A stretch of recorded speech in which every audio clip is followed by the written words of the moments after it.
Talks with Damon. My very special guest today is the first guest I've had a second time. My best friend, Matt Cameron. Hi. Welcome back to the tub. Thank you. I love your tub. Oh, well, I'm so glad.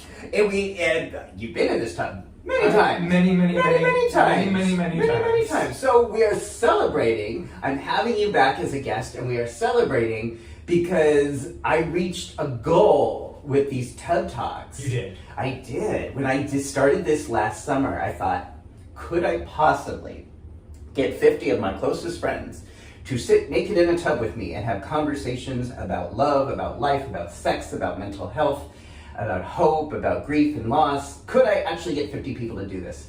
And I've actually now found more than 50.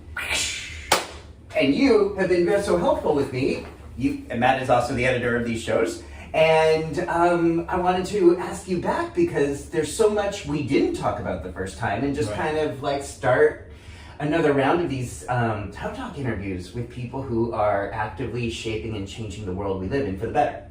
Fantastic. Before we get into it though, I have to say, I personally am not surprised you were able to get 50 people to come to the tub and talk with you. I am. I was going to say, now that it has happened, how do you feel about it? Were you like, oh, well, it wasn't too bad, it was pretty easy, like... It hasn't been easy for some. The first 15 people or so were like, yes, right away. Like the first 15 episodes, like you and the first 15, sure. Even without any of them aired, because I don't think people realize I sort of filmed the first 12 or 13 without any of them having aired. Right. So people were just saying yes to hanging out in a bathtub with me without knowing what it was I was trying to do. So I was very, very impressed and touched, because that really is a sign of trust. Great. And then after that, I'm so grateful people did it, but some people were not totally comfortable with the format. And Sure. it makes total sense to me. Yeah. You know, again, it's like this idea of, some people know me well and some people don't, but just like getting in a tub and talking about your life and is kind of different. Yeah. But I will say that everybody I've interviewed who has been uncomfortable expressed feeling comfortable within about 30 seconds, and afterwards said that they were really glad they did it. There's only one person who didn't allow me to air the interview, and it wasn't because of his comfort, it was because he had to be concerned about some public image issues and potential political fallout of doing a TED Talk with me. So that one still may air someday if he ever gives me consent. But that's actually been more than 50. That's great. Yeah. That's fantastic. It's amazing. I love it. I'm very happy. And so I love it because every interview I learn a lot, and I learn from you, and I learn from everybody who's talking about lives, their work, their goals, their hobbies. Yeah. And a lot of the themes have also been around sexuality, sexual health. Sure. And trying to normalize people's fears and dispel certain myths around sexual practices. Yeah. So for those who didn't see the first interview, the link is going to be right down there. But our first interview, you talked a lot about how you transitioned from being an occupational therapist into the world of sex work. Yeah. And how much similarity there was in that ability to hold energy and build a rapport with someone in a really short period of time to be able to help someone feel safe and cared for by you. Yeah. There were a lot of similarities. Absolutely. I mean, I said at the time, occupational therapy asked me to step into a room with a 94-year-old woman that I had never met before who was in the hospital and sick, and convince her to take off all of her clothes within like 10 minutes, right? And show me how she did it. And to be able to build that kind of rapport took some skill, it took some time, but it totally carried over, right? And now I can walk into a room with somebody that I don't know and have some confidence that I can make the situation comfortable, even if that's acknowledging the discomfort. Right. And you do that, right? You verbally acknowledge their discomfort if you can, if you're sensing that. And even if I can relate, even my own, like, I was a little nervous. I haven't met you before too, and this is kind of new, or I was excited about this and I wasn't certain how it would all go, and now we're here, and to share some of my own discomfort is also a way of building rapport, right? Because we don't want to feel alone. No matter what we're doing, we don't want to feel alone, even in our own discomfort. And Being able to say, oh, I understand it, don't worry, it'll get better is one thing. Being able to say, I get the discomfort, I have that too sometimes, is another. Right. So you have been doing this work. Yeah. I mean, I almost call it therapy, sex therapy, if that's all right. But sex Sure. work, sex therapy, Yes. escorting for about 8 years, 9 years. It was just 8. It was just maybe 7. No, 8. It was just 8. Yes. So, do you think there's anything different in this moment in history? We are living in a time now with a more, I would say, turbulence and uncertainty than we are accustomed to in our lifetimes. Yeah. Do you feel like that's showing up in your work, or that clients are presenting with different needs or different sexual needs? Different, no. Maybe more nuanced, absolutely. Because, people were coming to me 8 years ago, maybe saying, I haven't had sex in a while. I want to kind of get back into the swing of things, and I feel like hiring a professional is a great way to get started. Mm-hmm. Except now there's a conversation maybe more about like, well, mom prep, so we don't have to use condoms. That's a nuance, right? But then there's also the, have you been vaccinated against COVID? Do you have it when were you tested? That nuances things.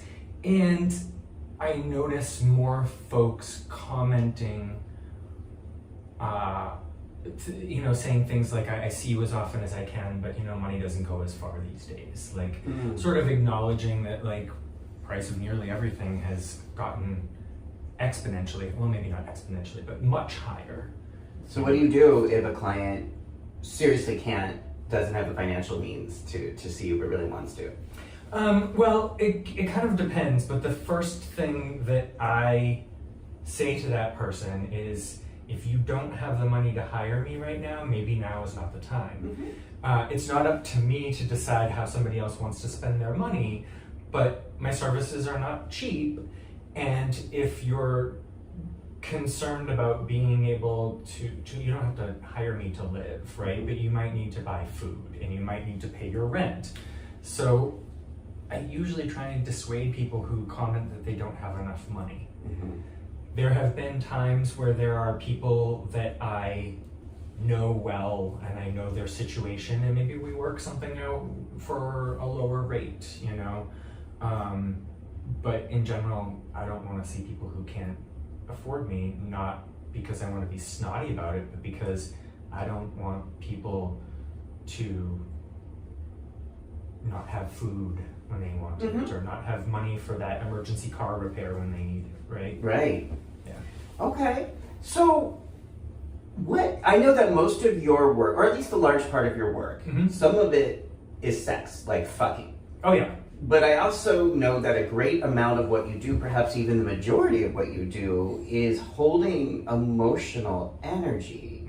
That people often are vulnerable with you and open with you emotionally in ways that they probably aren't with their therapist or other people in their lives. We were talking a little bit about this before, and I said if people knew what was available to them through sex work and what people hired sex workers for, more people would be hiring sex workers. So what do you want people to understand about this? The people who hire sex workers are not desperate. It is not about that person can't get laid or they're bad at sex or whatever. People hire sex workers because they have a need that a sex worker can fulfill. When you're hungry, you go to a restaurant and eat. If you're feeling anxious or depressed, you go to a therapist and talk. If you feel like maybe you want to try something new, or you're not good at something that you'd like to get better at, you hire a sex worker. Yeah. I mean, people will go to the gym and hire a trainer all the time. It's not like you can't work the equipment on your own, but they understand, okay, if I get a trainer, maybe I'll get more out of this. Yeah. And here's the thing, like with the trainer, I went to school for occupational therapy. I know anatomy, I know how the body moves, I know my way around the gym. But I hired a trainer because I wanted that level of expertise and somebody outside of me to help out. So you could be fantastic at sex and still want to hire a sex worker. That's okay. It's not just for people who are deficient, in the same way that a trainer or a therapist doesn't mean that you're deficient somehow. Right. It's not a lacking. And I think this is where our culture really misses the mark. Again, making a discernment between, going to a restaurant for a meal or hiring a trainer at the gym versus hiring a sex worker for pleasure Right. or for education. Right. Doesn't it make sense to ask questions when we don't know something? And what if we lived in a world where gay men or all people could ask questions without feeling ashamed or embarrassed? Sure. About what they don't know, to be able to say, I don't know, and I want to learn. And it's not like you have all the answers, but you certainly know you have a lot of expertise to share. And I can walk you through where we might find the answer. Right. If somebody asks me a question about sex and I don't know the answer, then I've just identified a gap in my own knowledge. So why don't we find out the answer together? Yeah. Right. Yeah. So you started an annual event online that has become very popular in recent years on April 5th. Yes. It's called International Poppers Day. Yes. Talk to me. What about poppers and why start a special day? So, why start a special day is a little easier to start with. I was talking with a friend one day and I was like, donuts have a day and grandparents have a day. Why don't poppers have a day? Just joking. And he said, if anybody could do that, you could. And I was like, wait a second, I could. And this was in January and I was like, yeah, when am I going to set the date? And he was like, how about your birthday, which is April 5th? Because he said that'll give you enough time to sort of plan for it and it'll be a memorable date and kind of fun. And I was like, I've always said to my friends that my birthday ought to be a holiday, and now it is.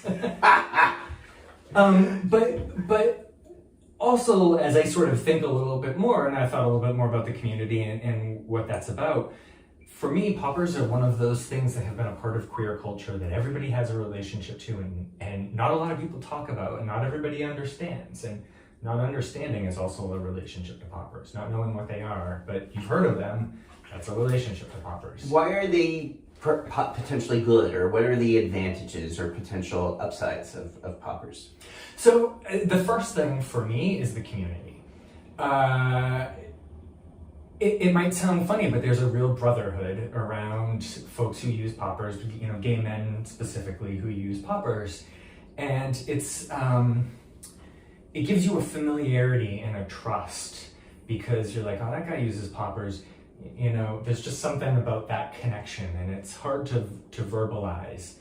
But it's like anywhere where you find sort of a background, say you were adopted and you're hanging out with a new group of friends and you find out somebody else is adopted, you just have that little language between you, right? Mm-hmm. Or you're in a big group and you see that other gay dude in the group and you're like, okay, we got each other, right? So poppers afford that community, and all you got to do is say, hey, poppers guys, here I am, and everybody's like, welcome, welcome. It is a very welcoming community. And poppers are all about pleasure. There's something that's all about pleasure. There isn't like, work and taxes and all of those kinds of things. It's just pleasure. It's a fleeting experience. It's all about pleasure. Nobody uses poppers so that they can stay up late and cram for an exam. Nobody uses poppers so that they can sit through a boring lecture or a meeting. People use poppers so that they can enjoy dancing on the dance floor, or so that they can love that fucking cock going in their ass. Why does that enhance pleasure? How do poppers enhance pleasure? So the way they work physiologically is part of why they enhance pleasure. What happens when you inhale the fumes is they pass through your lungs into your bloodstream. Mm-hmm.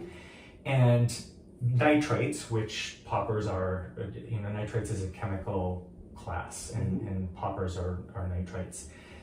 They act on smooth muscle. Smooth muscle is muscle that's not under our control, but is found in various parts of our body, including around your arteries and veins. When it acts on that smooth muscle, it relaxes it. So what happens is the tube that was this big and wrapped with muscle now gets this big. And because you have the same amount of blood going through a tube that is now bigger, you have a lower blood pressure. Talking about tubes in your butt, or no? No, we're talking about blood, arteries. Oh, veins, okay. There's smooth muscle around them. Now there is smooth muscle in your butt too, that internal sphincter, right? That you know, when you're getting fucked in, you can relax a little bit, but there's some muscles you can't relax. They just have to do it on their own. Smooth muscle. The nitrites in poppers will work on that smooth muscle in the same way and help relax it. That's why bottoms love poppers. But the decrease in blood pressure is what causes the euphoria. As your brain starts to recognize that it is not getting the same blood that it used to, your heart starts to beat, your face starts to flush because your body's trying to normalize your blood pressure. And it's that shift that feels good to us. That's the high. Yeah. So it's really like when you fuck with your blood pressure. I mean, essentially. And the smooth muscle relaxation makes it preferable for having sex if you're having, if you're bottoming. It can be easier to bottom because those muscles are a little more relaxed. Okay. Yeah. Would you, when you're working with someone who is trying to learn how to bottom, who maybe has never been comfortable or really had pleasure with receptive anal sex, do you recommend they try poppers in that experience, or do you recommend that poppers could be used to enhance pleasure people are already able to achieve? So a little mix of both. I don't recommend just puff some poppers and you'll be able to take it no problem. Like that's not a solution to whatever their discomfort might be. So depending on the person and how quickly they're able to name and identify and address that whatever is making them uncomfortable, the more quickly I might involve poppers. Sometimes somebody might say, I just need some extra time, some extra foreplay, a little bit of finger, a little extra lube, I need some extra time. Well, okay, so we'll just take some extra time and maybe poppers are appropriate a little further in.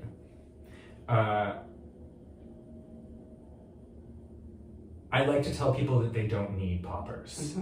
So I like to make sure that people can address what's going on in their body without poppers. Yeah. Right? So that they can identify how things feel and what they want and all of that. Poppers don't fuck you up and make you somebody else, but they still can impair what you might be feeling. And it's important to be in touch with your body, just like plain and simple. What's going on. Yeah. Of course, people watching this are going to say, all right, what about the danger? We have to talk about danger. What would you say about that? Number one, talk to your doctor. If you're concerned about poppers being good for you or not, talk to a medical professional. Okay, but aren't most doctors in the U.S. going to tell people don't do them? Absolutely. Okay. Yeah. So, how do people know how to trust or what their own limits are? So I'm glad you're asking this for two reasons, because it needs to be talked about, is number one, you really need to know how to rely on some conventional wisdom and sort of accepting what the risks are and being aware of what those are and deciding how you're going to manage them. Knowing how they work, what they do in your body, those are important things. There aren't great resources for that right now, but I am actually working on a curriculum for poppers. It's going to be called Poppers School. And there's going to be a huge educational component that answers, what do they do? What are the risks? How do I know what risks to accept? What do I do if I have this happen or that happen? How do I get them? How do I store them? How do I use them? What are the benefits of them? What do I need to know? Where can I go for more information? Those kinds of things. Beautiful. Yeah. Where will that be available when that's... that will be available on thedudnextdoor.com. Okay. And I'm shooting... the link under there? Yeah, I'm shooting for October 1st, which will be the 9-year anniversary of the website. Wow. Yeah. Wow. So, but I will make announcements on Twitter. Wow. Yeah. Okay. So when people come to you, I'm going to say men because I think it's primarily cisgender men you work with. Yes. Yeah. What do you think is the biggest myth, or what is the biggest thing that they think that they're weird or abnormal? Like, what would you want everybody to know in terms of their bodies and their sexuality that people think is not, quote, normal? Whatever your fantasies are, they don't equate to you being twisted and weird. And it's okay to have fantasies that you don't fulfill. That you don't fulfill. Yeah, sure. There are folks that have come to me and said, my fantasy is to be like whored out on a Saturday night at one of those adult bookstores, and I want you to do it, and they have no intention of doing that. They're not even going to step foot in one of those places. But they like It's to a play with fantasy. the fantasy. Totally, Yeah. and it's okay. It's okay to let your mind go where your mind goes. And as someone who has had sex with a lot of people and heard a lot of fantasies and everything, there is nothing that I haven't already heard. Mm-hmm. And a lot of times what you think is wild and crazy is probably what half of your friends are thinking about too. Mm. The number of people that have come to me and been like, I really love to suck 2 dicks at the same time, but I don't know how to tell anybody that. And they think it's like a big deal. And I'm like, you're the 5th person this week who's mentioned that. Like, That's Tuesday. Yeah. What would you like older or men 50 and older? What are some of the things you wish they understood about sex? It is okay if you are over 50, if you're any age, to have a sexuality. Mm-hmm. It is okay if you're on your fucking deathbed at 99 and you're thinking about that nurse giving you head. Yeah. Like, that is okay. Sexuality does not go away because we get older. Sexuality does not diminish because we get older. And it's not only okay to experience pleasure, but it's okay to continue exploring. You don't have to reach a point where you're like, well, I guess everything I've done is everything I'm gonna do.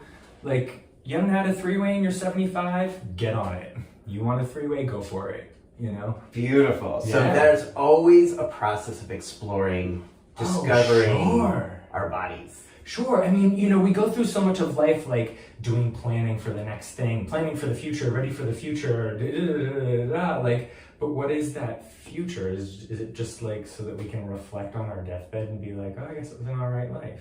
Yeah. Like, it's okay to actually live in the moment. Yeah. A lot of gay men I've worked with and known, I guess not more in New York than in California, feel like, you know, once they're a certain age that they're not considered desirable anymore, that they're not considered sexual anymore. I hear that a lot. What do you say to that? First of all, stop talking about it. Meaning what? So I find often that when people have that idea, you know, I'm a certain age and I'm no longer attractive, they tell everybody that. Yeah. And, you know, I mean, all right, I'll believe you if that's what you tell me. I guess you're no longer attractive, you know. Argue like, for your limitations and you'll win. Sure, absolutely. Like, I mean, shut the fuck up, man. Like, that's the first thing. Yeah. You know, like, you're kind of shooting yourself in the foot when you, and it's the same thing when people are like, oh, I'm so ugly, or I'm so this or that. It's like, you know what? You want to keep telling that story, I'll go along with it. I'm not trying to argue with your reality. Right. Well, and I think the problem, as you're saying, is that words create reality.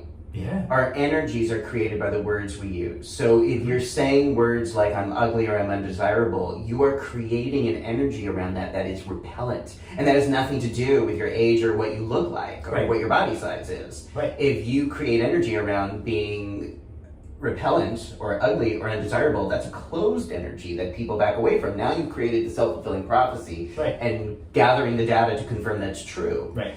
What I have found in my life and in my work and in my life and in a lot of the Tub Talk guests who are in their 60s having a lot more sex in their 60s than they ever had at any other time, is that a lot of what is so beautiful and so attractive about them is their bodies and their minds. Yep. They're in such a wonderful space in terms of being centered, in terms of knowing they are sexy as fuck.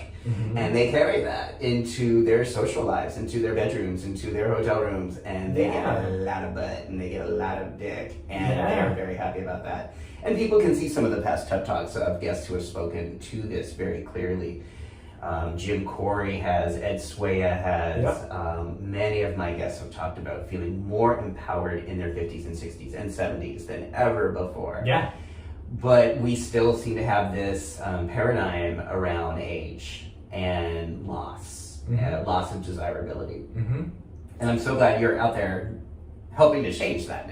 Yeah, I mean, you know, it's... You said our words create reality, and I agree with you. It's, you know, what people agree is the truth is what is reality, right? For the longest time, the world was flat because that's what everybody agreed on.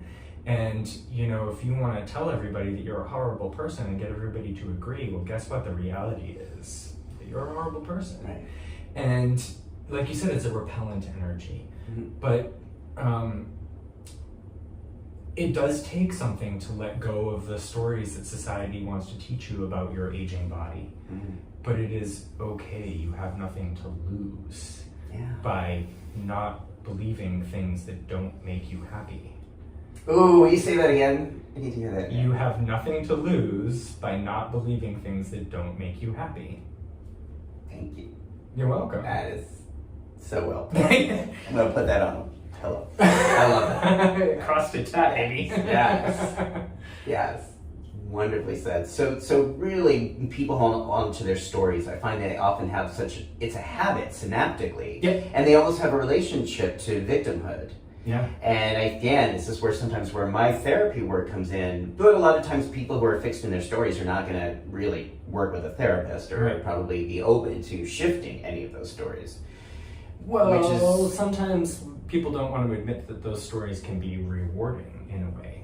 Same way. Right? So if I tell everybody that I'm horrible and I'm unattractive and everything, then like me not making an effort to go out and socialize with people and be cute is excused because, well, I'm just unattractive anyway, right?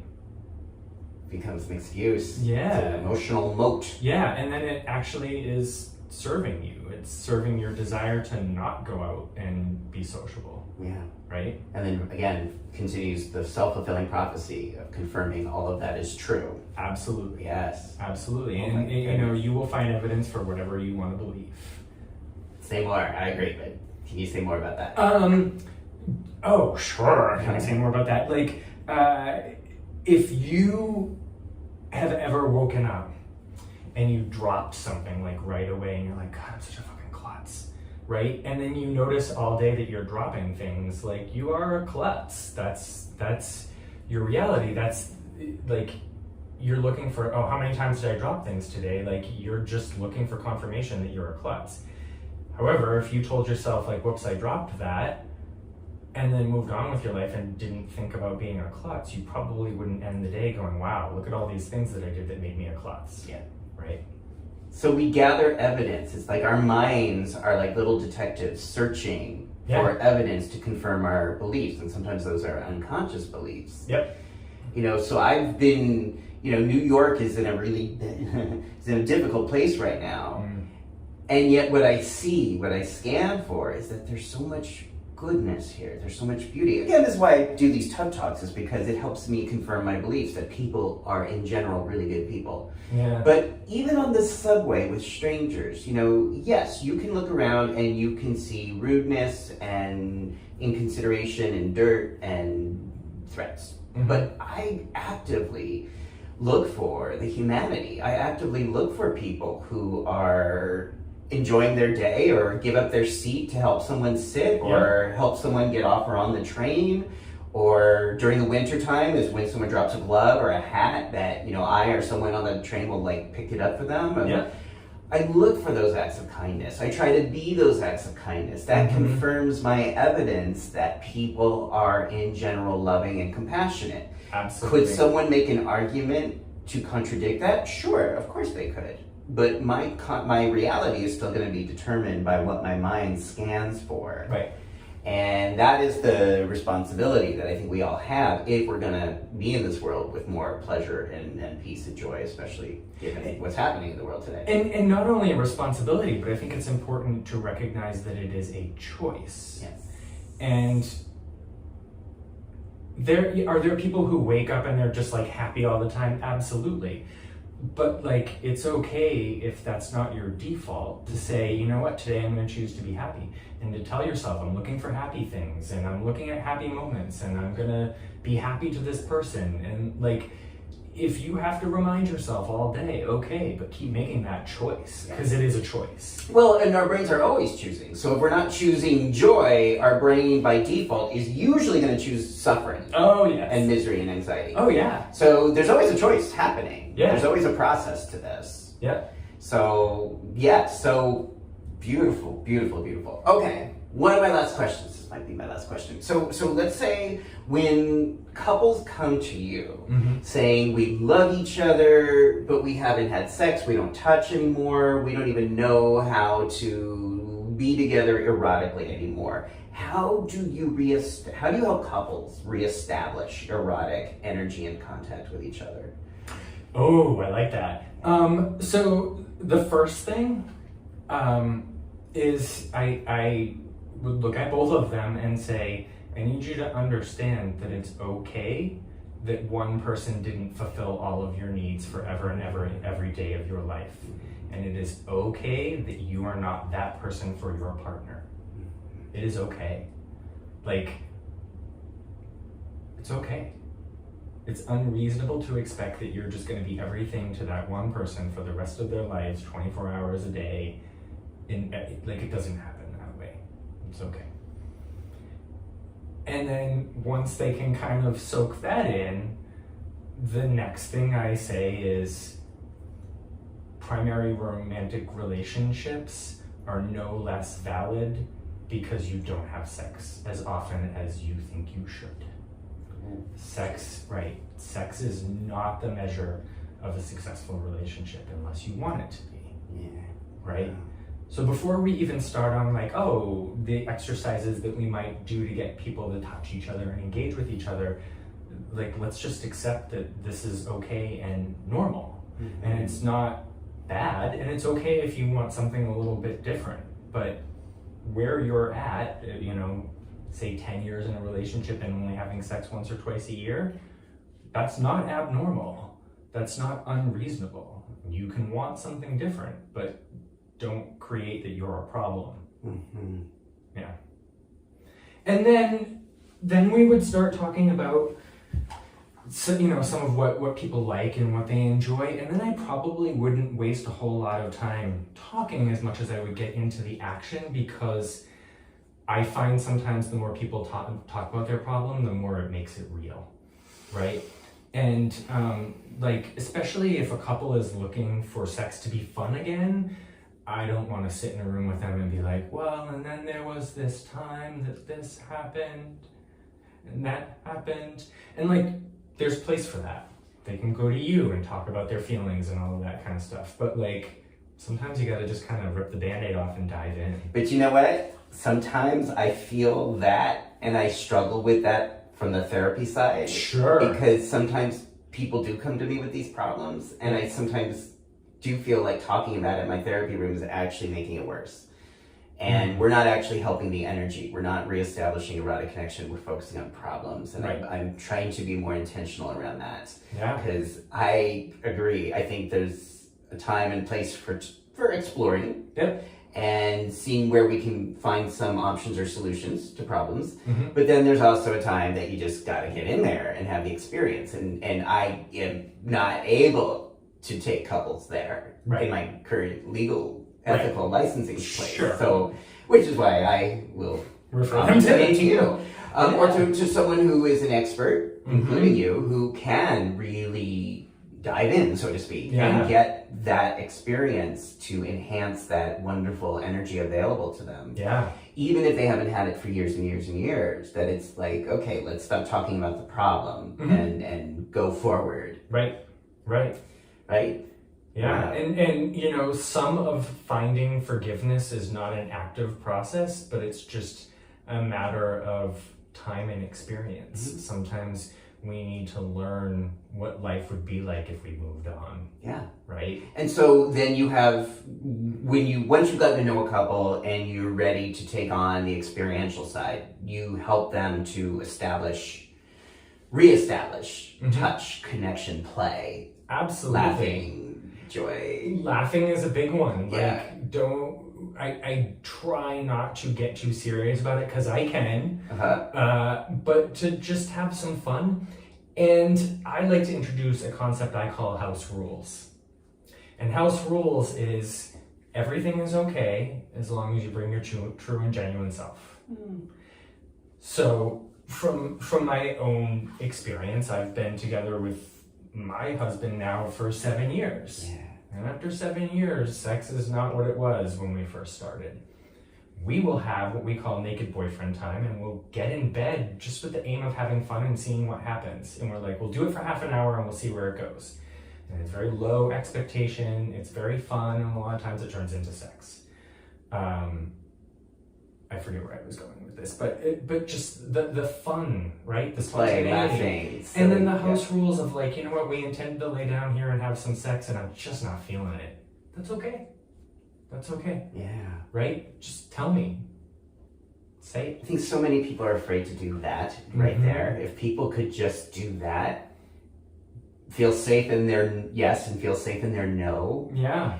Then the paradox is that I think they're more likely to want to play. And, play. When we say play, it doesn't mean that there's a goal in mind necessarily. It doesn't mean that orgasms and ejaculations are the barometer of achievement. Yeah. It means connecting and playing, which may have nothing to do with orgasms or erections. Yeah. It's just, yeah. Yeah, and that's something that I have said for a long time. Sex is a lot more than a hard cock and a cum shot. Yeah. It is a lot more than that. And it's okay to let it be more than that. Why do we not have, this is a big question, so why is our culture not reflecting that? Like, we don't have any sex education in this culture, and the only thing gay people do ever learn about sex generally is through porn, which most of the time is so goal-oriented about anal penetration and fucking and coming. Why don't we have any major resources as an alternative for that?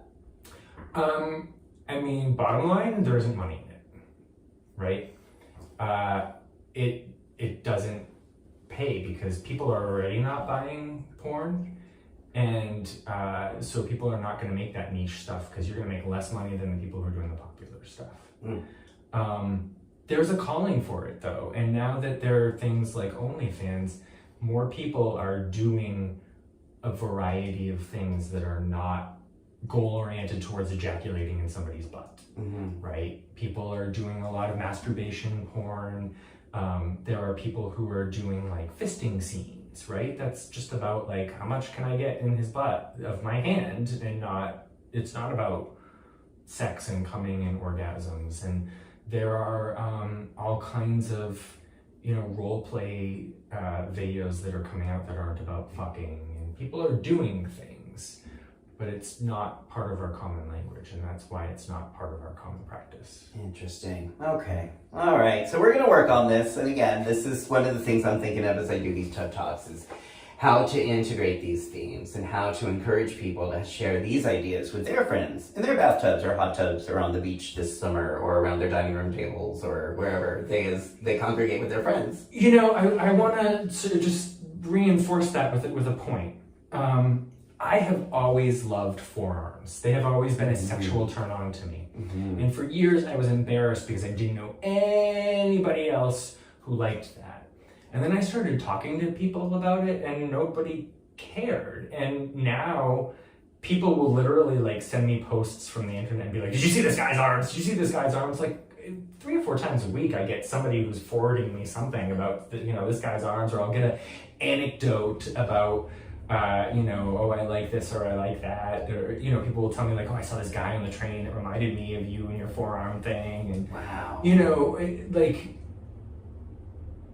again, our words create our reality, and sometimes you just gotta be the first person to step out there, but you're not gonna find yourself alone very long. Wow. Yeah. So when you shine, that reminds me of that quote, when you shine, you give other people permission to do the same. Absolutely. Yeah. Absolutely. That's why I make the porn that I make. I make masturbation and fetish porn because I want people to know that it's okay, that that's what they're into. Yeah.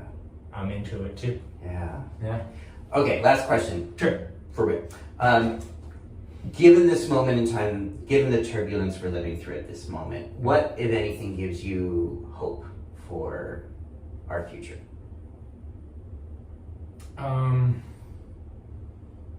It probably sounds corny, but like I see the kids these days, and like there are times when they just like move me to tears in the way that they care about each other and the way that they look at the world. I have young nieces and nephews, and just seeing them grow up is beautiful. And I live in New York City, down the street from a public school, and when I see kids out from after school and I see the way that they interact and laugh and love and watch out for each other, and somebody pulls somebody out of the way because there's somebody coming on a bike or something, like just those little signs of love, and I'm like, that persists, and I don't know what the future is for those kids, but I know that right now they have love, and they probably have dreams and visions and hopes, and that gives me hope. Beautiful. Yeah. Beautiful. Thank you so much for being here. Thank you so much for coming back into the tub. My pleasure. My second guest in the tub. Second guest. If people want to follow your work, they're going to see the link right, the dude next door. The link is going to be down below. Any other links or you want people to follow you? Follow me on Twitter. That's where I interact the most. It's at Eric, E-R-I-C Hassan, Hassan XXX. It'll be down there. All right. I just have to remember to put it there when I produce this video. And if you like this video and you want to continue to have these conversations, press subscribe. And again, we'll keep as long as we can. Let's just open up these dialogues to ways that we can enhance this sense of purpose and of power and pleasure for whatever time we got. Is there a way for people to contact you if they're interested in being in the tub? Of course. Well, they can do that on YouTube, or my email is Damon at Damon L. Jacobs. I can put that under there. Yeah. I'm pretty open on social media. Cool. I'm all around the Facebook. Good to know. The Instagram. The Instagram. Still haven't figured out the TikTok. That might take a little while. But that's where I reach pretty my accessible. limit. No TikTok. No, there. All right, everybody. Thank you for watching. Thanks a lot. Bye.